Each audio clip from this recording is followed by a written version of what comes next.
অমর একুশে ভাষা আন্দোলনের শহীদদের প্রতি গভীর শ্রদ্ধা নিবেদন করল জাতি। দেশের নানা প্রান্তের শহীদ বেদিতে ফুলের শ্রদ্ধা জানায় রাজনৈতিক, সামাজিক ও সাংস্কৃতিক সংগঠনের কর্মী সহ সর্বস্তরের মানুষ।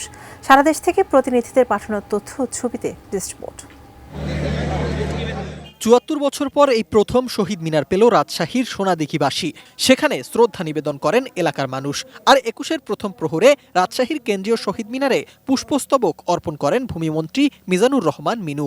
আগামী দিনে এই ভাষা চর্চার মধ্য দিয়ে সারা বিশ্বের নিউ জেনারেশন তারা বাংলাদেশের নেতৃত্ব দিবে। চাঁপাইনবাবগঞ্জের বরেন্দ্র অঞ্চলে ভিন্ন আঙ্গিকে ভাষা শহীদদের স্মরণ করে এক ঝাঁক শিক্ষার্থী। স্থায়ী শহীদ মিনার না থাকায় নিজেরাই বাঁশ কঞ্চি দিয়ে তৈরি করে শহীদ মিনার।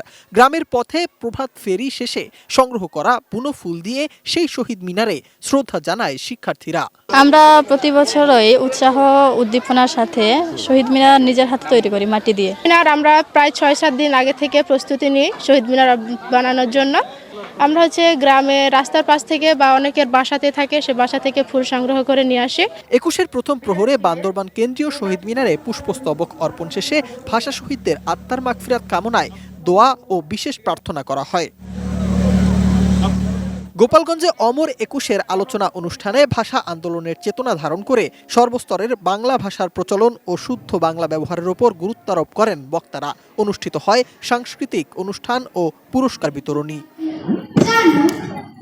শেরপুরে দিবসটি ঘিরে শিশুদের চিত্রাঙ্কন, বাংলা হাতের লেখা প্রতিযোগিতা, আলোচনা সভা এবং ভাষা শহীদদের স্মরণে দোয়া মাহফিল অনুষ্ঠিত হয়।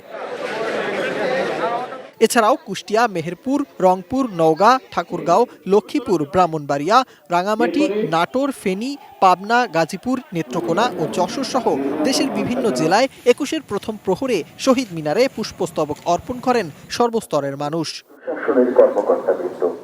সিফাত Mahmud, desk report, ATN news.